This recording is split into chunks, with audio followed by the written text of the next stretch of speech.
Tamba ngamba punsi na timiyoiba, ngasi kari oiba, hayeng kari oirakpa.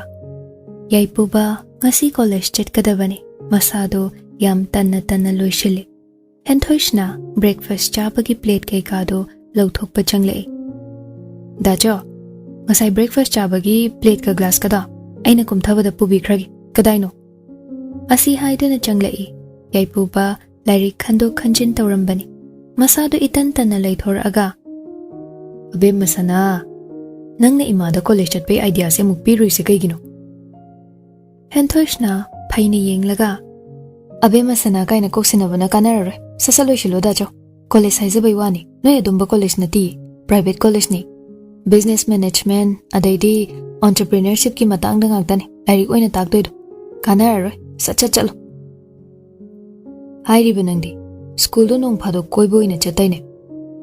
Kana haiba duna, school chang na ina chatli koye, adumba mi si do bawa harakan. Ekhoy dine, nahan exam loikre. Council tha do dangairi, aduna chatrasu yari, aduini, aina dajo mating pang doise. Yaipuba makhwanga metlaga, 12 ki lairik pagi di haide, angang na. Ay academics ki lairik dane, interested oide. Moy certificate machado yaudra di, hingbalu ni kay na khanbeni, ay na lairik tamisi. Moy lairik kutam saya, ay hay na diba. Ngay kone. Nanggu chahi train pansu zerbo, nang na thabak yaurido. Aduga, kay pa certificate dano, nang na changi thabak saya. Chahi dine, tarani pa nahana sure. Aduini, thabak chatpada thingbina ba laitrisi. Aduga ne, 10 pass ki certificate na changba. Hotel do, aikhoy khangnaba mi yoibagi. Aduga, dachawgi sina ne, Pabung Srinivas na sinba, qualification laise. Aduna, changaini. Ay apa sabirakan. Business knowledge di, ay nihina lerambasuye.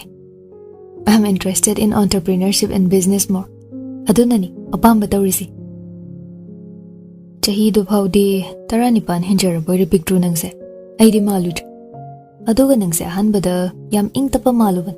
Aduga di, chindi phasana khappe, ngangna ngamdini nangso. Henthoishna, table dagi, plate ka glass ka dulaw khatlaga, yaipubagi pau khumpire. Nupi ni gaino. Si hairamaga, pet haidok tuna chetkre. Chetkriba nupi do da yenglaga, tapna solhawi. Nupi uidi, chin kando wane haiba masulay broise. Henthoishna, kitchen lom da changa aga, kondo, veshin da hapchilaga, fatfat pengtoy. Sinthano, henthoishna ubada hairei. Sana, nangbu mama tawgi yani ne. Yani da mama, sidi ay sumtaw wiramagi. Aduga, ay su library chatoy ni. Lairika khara pabigi. Exam kuidre. Phana dum phare ne, nang ne, dachawga punna chalo. Nang na library da lehoro, aduga paro lairik to. Aduga ne, dachaw class yawba loiraga hanminaro ko. Adu oidi, adum indirect da senaba chingedana. Henthoishna, Sinthano gi wahaidu da nokthorakle. Hoi, senaragi ay indirect da mama. Kondo fingba loiraduna makhut masaning thina taithoklaga amuk hanglai. Mama, atay kay walya. Ay kay tawbiramuge. Yare, loire, atay di loina loire. Ekhoy ay pasi, nangi na tawtambadagi, imong tabakasi, khara mating pang nikang. Aduna ne, mana su khara loishin birami. Yay padi tanbay na ti, masana kina laysabagi khangzadaban, tabak mating pang sinikaisi. Aduna ne mama. Aduni. Ekhoy su khangi. Adubu ne, maase karum thokdoy no khangdre ne.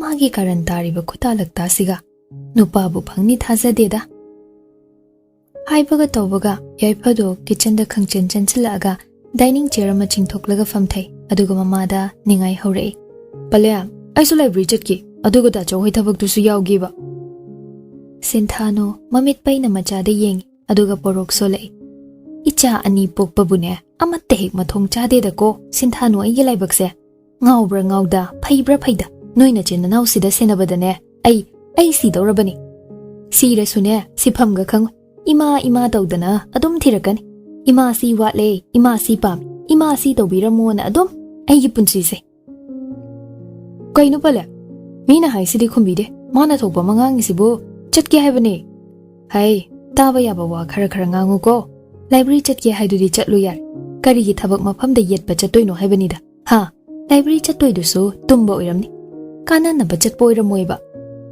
Palyam. Oh, ay pabung doina hainaru bana parani. Hainau jo noi na pana jayam chana dai. Ay ginak tagalak piran wayam chili. Ay, ima, nang asing bay ay nungsidra. Nang bukan na nungsidoy ba? Nungside. Pare, ay mirara ba na trono ay? Pare.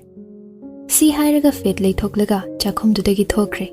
Mapabo amo koi kau raga chetkre. Sinthano thokri ba machade yenglaga. Thida angau bi se. Pana lay sabi paraban. Adobune angangum ado mana thokpa male. Kamay tawdoino khangdine. Karam thokdoino tawrisibo. Hentoishna noklaga. Asina nungsidro. May masasida karim taro na thublay zadabani mama. Icham jamjay. Ay day koy ay pasa. Yam nungsi. Adobudine asumayna tingaw lingaw. Mana laybayni. Ay koy na pana waru rasune. Nungay na nokli se. Ma yengjaraga nokli nine. Ihe. Ay day kaw bukaw. Sana nang luishan jaruro. Asi khara pubi. Noida chawchat pada yahaw na ba. Jojo. Ay pasune khara adum pubi kro. Horen yumda halak mino. Kaw ni ko. Kaw rayi mama. Ay luisilurage dudi. Sinthano hoy haigum mangak nomlai. Hentoishna kadagi thokla aga. Yai pabu thirai. Ure. Sofada TV thaduna yeng lerami.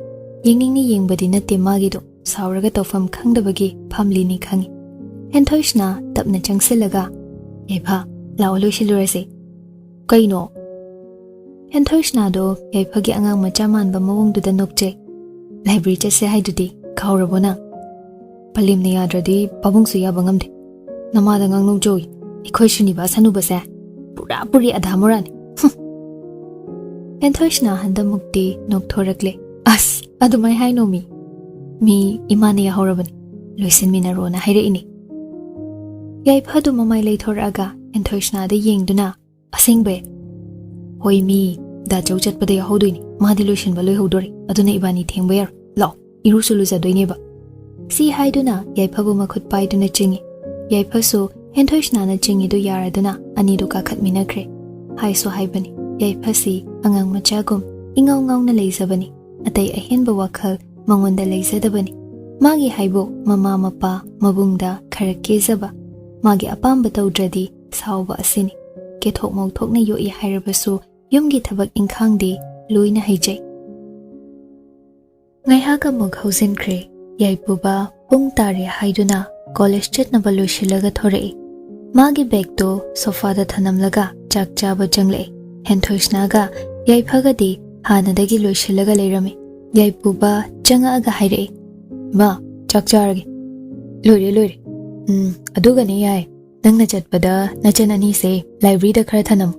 Aduga halakpada lauraga amukla uyumda. Yaipuba nupi macha ani duda yenglaga. Asi chonga ani se library da kedo chat kya haino. Hentoishna paini yenglaga. Lairi khontok pa chattoiba. Library haidi lairi khontok phamnina lairi khontok uge. Yaipasu wa mating pangsilei. Library da chat pase lairik pawa natradi date ka chatna bro. Kaino khangde. Aduga chonga kaina. Da chongnang ne tharoi dawri yamna. Sinthano noklaga. Tas kamdawi pharini ne. Yaipuba nupi ahumduda yenglaga. Oh, adumain michang na boyre. Ahumak chap manana nupi ni kaino. As yar. Khanaba gamda hujararoi. Noina chinchidi. Hentoishna na amukasu nupi ni. Yaipuba lukhamduna laga. Abe ma. O abe masanaw. Da chongna lanban. Ongta tumin lay. Nangna khara gyan tabra khanbani. Inu ta ring sidi. Hentoishna paina yaipuba da yengi. Aduga yare. Chak charase. Yaipuba nokthorakle. Hoi. Bombastic side eyes ka tagsile.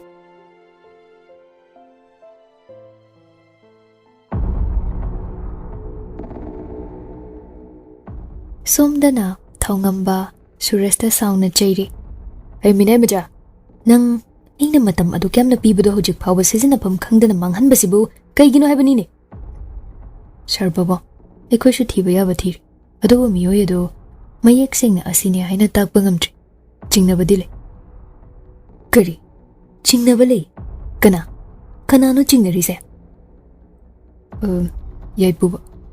ꯅꯍꯥꯟ ꯑꯩꯈꯣꯏꯅ ꯌꯦꯡꯕꯅꯤ ꯃꯥ ꯑꯣꯏꯕ ꯌꯥꯕꯒꯤ chance ꯌꯥꯝ ꯋꯥꯡꯏ ꯑꯗꯨꯕꯨ ꯑꯣꯏꯔꯝꯗꯕꯁꯨ ꯌꯥꯏ ꯅꯨꯄꯥꯗꯨ ꯂꯝꯕꯤꯗ ꯇꯥꯔꯒ ꯂꯩꯕ ꯎꯕꯗ ꯅꯨꯡꯉꯥꯏꯇꯗꯅ ꯃꯥꯅ ꯄꯨꯈꯤꯕ ꯑꯣꯏꯔꯝꯕꯁꯨ ꯌꯥꯏ ꯍꯥꯏꯅ ꯆꯤꯡꯅꯕ ꯀꯟꯐꯔꯝ ꯇꯥꯗꯕꯅꯤ ꯑꯩꯈꯣꯏꯅ ꯍꯧꯖꯤꯛꯁꯨ ꯊꯤꯖꯤꯟꯕꯗꯤ ꯂꯦꯞꯇ꯭ꯔꯤ ꯁꯔ ꯕꯥꯕꯨ ꯀꯔꯤꯒꯤ ꯃꯈꯥ ꯇꯥꯅ ꯊꯤꯗꯣꯏꯕ ꯍꯥ ꯑꯗꯨꯒꯤ ꯑꯉꯥꯡ ꯄꯦꯇꯋꯥꯗꯨ ꯑꯩꯈꯣꯏꯗ ꯂꯃꯟ ꯈꯨꯝꯅꯤꯡꯂꯝꯒꯅꯤꯅꯦ ꯑꯗꯨꯕꯨ ꯃꯥꯒꯤ ꯂꯃꯟ ꯑꯗꯣ ꯈꯨꯝꯕ ꯅꯪꯗ꯭ꯔꯤꯉꯩ ꯑꯩꯅ ꯃꯥꯕꯨ ꯑꯃꯨꯛꯀ ꯍꯟꯅ ꯑꯩꯒꯤ ꯈꯨꯕꯥꯛ ꯃꯅꯨꯡꯗ ꯂꯦꯡꯕ ꯑꯣꯠꯄ ꯉꯝꯗ ꯐꯥꯖꯤꯟꯗꯨꯅ ꯊꯝꯒꯅꯤ ꯁꯤꯜꯀꯤ ꯀꯗꯥꯏꯅꯣ ꯃꯉꯣꯟꯗ ꯍꯥꯏꯌꯨ ꯉꯁꯤꯃꯛ ꯌꯥꯏꯄꯨꯕꯒꯤ ꯄꯨꯟꯁꯤꯗ ꯃꯥ ꯑꯃꯨꯛ ꯍꯟꯅ ꯆꯠꯀꯗꯕꯅꯤ ꯌꯥꯏꯄꯨꯕꯕꯨ ꯑꯃꯨꯛ ꯍꯟꯅ ꯃꯥꯒꯤ ꯂꯥꯡꯗ ꯊꯣꯟꯗꯨꯅ ꯑꯩꯒꯤ ꯅꯥꯛꯇ ꯄꯨꯔꯛꯑꯣ ꯍꯥꯏꯅ ꯁꯨꯔꯖ ꯊꯧꯕꯗ ꯉꯛꯅ ꯌꯦꯡꯉꯤ ꯑꯗꯨꯕꯨ ꯀꯔꯤꯁꯨ ꯍꯥꯏꯕ ꯉꯝꯗꯕ ꯃꯔꯝꯅ ꯑꯗꯨꯃꯛ ꯍꯣꯏ ꯍꯥꯏꯅ ꯌꯥꯊꯣꯛꯂꯝꯂꯦ ꯀꯩꯗꯤ ꯎꯄꯥꯏ ꯂꯩ ꯃꯥꯗꯤ ꯊꯧꯕꯅ ꯌꯣꯛꯄ ꯍꯨꯏꯅꯤ ꯃꯄꯨ ꯃꯁꯛ ꯈꯪꯅ ꯍꯤꯡꯈ꯭ꯔꯒꯦ ꯍꯥꯏꯅ ꯆꯞ ꯌꯨꯡꯅ ꯂꯦꯞꯇꯨꯅ ꯂꯩꯈ꯭ꯔꯕꯅꯤ ꯐꯠꯇꯕ ꯃꯄꯥꯕꯨ ꯊꯥꯗꯣꯛꯄ ꯉꯝꯗ ꯐꯠꯇꯕ ꯀꯣꯝ ꯑꯗꯨꯗ ꯃꯁꯥꯅ ꯌꯥꯅ ꯆꯣꯡꯊꯖꯈ꯭ꯔꯕꯅꯤ ꯎꯄꯥꯏ ꯂꯩꯇꯦ ꯀꯅꯥꯅꯁꯨ ꯀꯟꯕ ꯉꯝꯂꯣꯏ ꯊꯧꯕꯒꯤ ꯈꯨꯕꯥꯝꯅꯨꯡꯗ ꯁꯥꯟꯅꯅꯤꯡꯕ ꯃꯑꯣꯡꯗ ꯁꯥꯟꯅꯗꯨꯅ ꯎꯅꯤꯡꯕ ꯃꯥꯏꯀꯩꯗ ꯄꯨꯗꯨꯅ ꯆꯠꯈ꯭ꯔꯕ ꯃꯥꯒꯤ ꯄꯨꯟꯁꯤꯅꯤ ꯊꯤꯡꯒꯦ ꯉꯝꯂꯣꯏ ꯀꯅꯥꯅ ꯊꯤꯡꯒꯦ ꯉꯝꯍꯟꯗꯦ ꯃꯁꯥꯅ ꯁꯤꯈ꯭ꯔꯒꯦ ꯈꯟꯅ ꯍꯤꯡꯕꯅꯤ ꯄꯣꯛꯄꯤꯔꯝꯕꯒꯤ ꯂꯃꯟ ꯇꯣꯟꯗꯨꯅ ꯁꯤꯈꯤꯒꯦ ꯈꯟꯗꯕꯅ ꯂꯃꯟ ꯑꯗꯨ ꯁꯤꯡꯕ ꯁꯛꯄꯅꯤ ꯊꯣꯡꯖꯤꯟ ꯃꯔꯨꯝꯗ ꯇꯨꯃꯤꯟ ꯆꯞ ꯂꯦꯞꯇꯨꯅ ꯇꯥꯔꯝꯕ ꯅꯨꯄꯤꯗꯨ ꯃꯆꯤꯟ ꯆꯤꯡꯂꯞ ꯅꯣꯛꯂꯒ ꯇꯨꯃꯤꯟ ꯀꯅꯥꯁꯨ ꯎꯍꯟꯗ ꯊꯣꯛꯈ꯭ꯔꯦ ꯇꯝꯐꯥ ꯉꯁꯤꯗꯤ ꯃꯐꯤ ꯇꯔꯨ ꯇꯅꯥꯟꯅ ꯁꯦꯠꯂꯤ ꯑꯗꯨꯒ ꯇꯞꯅ ꯁꯣꯐꯥꯗꯨꯗ ꯐꯝꯊꯩ ꯊꯦꯠꯂꯤꯕ ꯃꯄꯨꯔꯣꯏꯕꯒꯤ ꯐꯣꯇꯣꯗꯨꯗ ꯃꯨꯟꯅ ꯌꯦꯡꯗꯨꯅ ꯁꯨꯝ ꯂꯩ ꯇꯥꯟꯖꯥꯗꯨꯗ ꯁꯤꯜꯀꯤ ꯇꯞꯅ ꯆꯪꯉꯛꯑꯒ ꯇꯝꯐꯥꯅ ꯐꯝꯂꯤꯗꯨꯒꯤ ꯅꯥꯀꯟꯗ ꯐꯝꯊꯔꯛꯂꯦ ꯑꯗꯨꯒ ꯇꯞꯅ ꯍꯥꯏꯔꯛꯏ ꯃꯥꯖꯥ ꯇꯝꯐꯥ ꯁꯤꯜꯀꯤꯗꯗꯤ ꯑꯣꯟꯁꯤꯜꯂꯛꯇꯦ ꯁꯔꯃꯒꯤ ꯐꯣꯇꯣꯗ ꯑꯗꯨꯃꯛ ꯌꯦꯡꯗꯨꯅ ꯄꯥꯎꯈꯨꯝ ꯄꯤꯔꯛꯏ ꯀꯩ ꯍꯥꯏꯒꯦ ꯑꯩ ꯎꯄꯥꯏ ꯂꯩꯇꯦ ꯊꯧꯕꯅ ꯑꯣꯔꯗꯔ ꯊꯣꯛꯈ꯭ꯔꯦ ꯑꯩꯕꯨ ꯃꯄꯥꯟꯗ ꯊꯣꯛꯂꯒ ꯃꯥꯒꯤ ꯊꯕꯛ ꯁꯤꯖꯤꯟꯅꯅꯕ ꯌꯥꯏꯄꯨꯕꯒꯤ ꯄꯨꯟꯁꯤꯗ ꯑꯩꯅ ꯑꯃꯨꯛꯁꯨ ꯑꯌꯦꯠꯄ ꯑꯣꯏꯗꯧꯔꯕ꯭ꯔꯥ ꯈꯟꯕꯗ ꯑꯩ ꯇꯧꯐꯝ ꯈꯪꯗꯦ ꯃꯥꯖꯥ ꯑꯗꯨꯕꯨ ꯍꯥꯟꯅꯅ ꯑꯩꯅ ꯋꯥꯈꯜ ꯊꯦꯜꯂꯨꯕꯅꯤ ꯍꯟꯗꯛꯃꯨꯛꯇꯤ ꯑꯩꯁꯨ ꯏꯁꯥꯅ ꯒ꯭ꯌꯥꯟ ꯇꯥꯏ ꯑꯗꯨꯕꯨ ꯊꯧꯕ ꯌꯥꯅꯕ ꯆꯠꯇꯧꯔꯤꯕ ꯑꯁꯤꯅꯤ ꯂꯨꯔꯤꯕꯁꯤ ꯃꯥꯗꯤ ꯐꯠꯇꯕ ꯌꯥꯕ ꯃꯈꯩ ꯐꯠꯇ꯭ꯔꯕꯅꯤ ꯑꯗꯨꯅ ꯎꯄꯥꯏ ꯀꯌꯥ ꯁꯤꯖꯤꯟꯅꯔꯒꯅꯤ ꯃꯥꯖꯥ ꯑꯩ ꯅꯣꯏꯕꯨ ꯑꯃꯨꯛ ꯑꯋꯥꯐꯝꯗ ꯇꯥꯍꯟꯅꯤꯡꯗꯦ ꯑꯗꯨꯕꯨ ꯊꯕꯛꯁꯦ ꯇꯧꯗꯕ ꯁꯨꯡꯌꯥꯃꯛ ꯌꯥꯗꯕ ꯑꯣꯏꯕꯒꯤ ꯑꯩꯁꯨ ꯀꯩ ꯍꯥꯏꯒꯗꯧꯅꯣ ꯈꯪꯗ꯭ꯔꯦ ꯇꯝꯐꯥ ꯇꯞꯅ ꯑꯗꯨꯃꯛ ꯈꯨꯝꯃꯤ ꯀꯩꯗꯧ ꯍꯥꯏꯕꯅꯣ ꯑꯩꯕꯨ ꯏꯆꯥ ꯊꯣꯏꯕꯤ ꯍꯧꯖꯤꯛꯁꯨ ꯇꯝꯐꯥ ꯃꯃꯥꯏ ꯂꯩꯊꯣꯔꯛꯇꯦ ꯁꯤꯜꯀꯤ ꯇꯞꯅ ꯍꯥꯏꯔꯛꯏ ꯍꯣꯁꯄꯤꯇꯥꯜꯁꯤ ꯅꯣꯏꯒꯤꯅꯤ ꯑꯁꯤ ꯍꯥꯟꯅ ꯃꯨꯜꯂꯨ ꯑꯁꯤꯅ ꯃꯣꯏꯒꯤ ꯄꯋꯥꯔꯅꯤ ꯑꯁꯤ ꯍꯥꯟꯅ ꯂꯤꯒꯦꯜ ꯑꯦꯛꯁꯟꯗ ꯏꯆꯝ ꯆꯝꯅ ꯃꯨꯟꯅꯕ ꯍꯣꯠꯅꯧ ꯃꯈꯥ ꯇꯥꯕꯗꯤ ꯈꯔ ꯂꯨꯔꯅꯤ ꯃꯥꯅꯁꯨ ꯃꯨꯟꯒꯦ ꯇꯧꯔꯛꯀꯅꯤ ꯑꯗꯨꯕꯨ ꯑꯗꯨꯗ ꯁꯤꯖꯤꯟꯅꯔꯛꯇꯣꯏ ꯃꯤꯁꯦ ꯑꯩꯅꯤ ꯑꯗꯨꯅ ꯑꯗꯨꯃꯗꯤ ꯑꯩꯅ ꯐꯅꯕ ꯁꯤꯟꯈꯤ ꯃꯥꯖꯥ ꯅꯪ ꯍꯣꯁꯄꯤꯇꯥꯜꯁꯤꯗꯗꯤ ꯊꯧꯕꯒꯤ ꯃꯈꯨꯠꯇ ꯇꯥꯍꯟꯒꯅꯨ ꯇꯝꯐꯥ ꯍꯧꯖꯤꯛꯇ ꯃꯃꯥꯏ ꯂꯩꯊꯣꯔꯛꯏ ꯑꯗꯨꯒ ꯇꯞꯂꯞ ꯍꯥꯏꯔꯛꯏ ꯅꯣꯏꯒ ꯌꯦꯡꯅꯔꯨꯔꯗꯤ ꯑꯩꯗꯤ ꯀꯩꯁꯨ ꯅꯠꯇꯦꯗ ꯇꯨꯃꯤꯠꯀꯨꯝꯕꯅꯤ ꯃꯨꯜꯂꯨꯅꯤ ꯍꯧꯖꯤꯛ ꯑꯩꯅ ꯀꯔꯤ ꯀꯥꯟꯅꯗꯣꯏꯕ ꯃꯥꯡꯖꯕꯒꯤ ꯃꯥꯡꯖꯕ ꯉꯥꯛꯇ ꯁꯤꯜꯀꯤ ꯇꯝꯐꯥꯅ ꯍꯥꯏꯅꯤꯡꯂꯤꯗꯣ ꯌꯥꯅꯤꯡꯗꯦ ꯍꯥꯏꯒꯨꯝ ꯃꯨꯜꯂꯨꯗ꯭ꯔꯦ ꯀꯔꯤ ꯀꯥꯟꯅꯗꯣꯏꯕ ꯑꯃꯥꯡꯕꯒꯤ ꯑꯃꯥꯡꯕ ꯉꯥꯛꯇ ꯃꯥꯖꯥ ꯃꯤꯁꯤ ꯃꯤꯅ ꯃꯤꯀꯞ ꯃꯤꯔꯥꯎꯈꯣꯜ ꯉꯥꯛꯇ ꯀꯔꯤꯗ ꯈꯦꯠꯅꯒꯦ ꯅꯆꯥ ꯂꯩꯇꯕ ꯅꯪꯒ ꯏꯆꯥ ꯂꯩꯕ ꯑꯩꯒ ꯃꯥꯟꯅꯗꯦ ꯏꯆꯥ ꯁꯣꯛꯀꯅꯤ ꯄꯥꯈꯠ ꯃꯤꯆꯥ ꯍꯥꯠꯄ ꯀꯤꯗꯕꯗꯤ ꯂꯥꯏꯔꯗꯅ ꯃꯆꯥ ꯐꯥꯎ ꯍꯥꯠꯄ ꯉꯝꯕꯅ ꯄꯥꯠ ꯐꯠꯇꯕꯒꯤ ꯅꯤꯡꯊꯧꯅꯤ ꯀꯅꯥꯅ ꯊꯤꯡꯉꯨꯅꯤ ꯃꯥꯒꯤ ꯃꯥꯏꯀꯩꯗ ꯁꯤꯜꯀꯤ ꯇꯞꯅ ꯈꯨꯝꯃꯛꯏ ꯑꯍꯧꯕ ꯈꯣꯡꯊꯥꯡꯗꯨꯗ ꯊꯥꯡ ꯊꯧꯕꯕꯨ ꯍꯥꯠꯀꯦ ꯇꯥꯟꯖꯥ ꯉꯥꯏꯕ ꯃꯤ ꯉꯥꯛꯇꯅꯤ ꯇꯔꯥꯏꯅ ꯉꯝꯂꯨ ꯑꯗꯨꯕꯨ ꯍꯣꯁꯄꯤꯇꯥꯜ ꯍꯦꯛ ꯃꯨꯟꯕꯗ ꯃꯥꯖꯥ ꯊꯕꯛ ꯍꯧꯔꯕꯅꯤ ꯑꯩꯈꯣꯏ ꯋꯥꯒꯅꯤ ꯑꯗꯨꯕꯨ ꯊꯧꯕꯗꯤ ꯏꯁꯤꯇ ꯁꯤꯒꯅꯤ ꯑꯩꯒꯤ ꯈꯨꯠꯇ ꯇꯝꯐꯥ ꯑꯔꯣꯏꯕꯒꯤ ꯋꯥꯍꯩꯗꯨꯗ ꯃꯃꯣꯟ ꯅꯣꯛꯂꯛꯏ ꯑꯗꯨꯒ ꯇꯞꯅ ꯍꯥꯏꯔꯛꯏ ꯅꯄꯥ ꯍꯥꯠꯄꯒꯤ ꯄꯥꯞ ꯀꯤꯗ꯭ꯔꯣ ꯅꯪꯕꯣ ꯅꯕꯨꯡꯅ ꯐꯥꯎ ꯉꯝꯗꯕ ꯊꯕꯛꯇꯨ ꯅꯪꯅ ꯀꯔꯝꯅ ꯄꯥꯡꯊꯣꯛꯀꯅꯤ ꯃꯥꯖꯥꯒꯤ ꯊꯣꯏꯕꯤ ꯊꯥꯖꯕ ꯃꯤꯅ ꯊꯤꯜꯂꯛꯄ ꯊꯥꯡꯅ ꯍꯦꯟꯕꯅꯤ ꯃꯌꯥꯏ ꯀꯟꯕ ꯃꯥꯖꯥ ꯑꯗꯨꯒꯤꯗꯤ ꯋꯥꯔꯨꯅꯨꯗ ꯑꯩꯅ ꯊꯣꯛꯄ ꯇꯧꯒꯦ ꯗꯗꯥꯗꯤ ꯁꯤꯔꯕꯅꯤ ꯃꯥꯗꯤ ꯁꯤꯕ ꯀꯨꯏꯔꯕꯅꯤ ꯁꯣꯔ ꯍꯣꯜꯂꯤ ꯍꯥꯏꯕ ꯈꯛꯇꯅꯤ ꯃꯥꯒꯤ ꯄꯨꯛꯅꯤꯡ ꯋꯥꯈꯜ ꯊꯃꯣꯏ ꯑꯃꯠꯇ ꯌꯥꯎꯗꯕꯅꯤ ꯊꯧꯕ ꯃꯁꯥꯃꯛꯅ ꯍꯥꯠꯈꯤꯕ ꯀꯨꯏꯔꯕꯅꯤ thauba sibada masu sigini magi su warun nachinna na omadi nangina mado aina yam nungsiban adubu kari di upai le bidhina tamlambana man ikhoina ningjabana ama macha upai le adubu sumain chum leibadi yarui aduna thabak sing ase athobada loishinaba tausi ikhoina waba sigum inau gi haktak tasu adum wahalambadi ikhoi papuni ai su khaliban laman khum kisira tumina som pangdaba onduna CHEINA khanglaga punsi len khrasirana icha su sokhaningde micha su sihaningde ai adunabu wakhal tare tara thokna khanduna leiriban tarai tarai aina pirip longning deni macha aduga yaipubagi wakhal di thado madi nangini haina tamlamdraban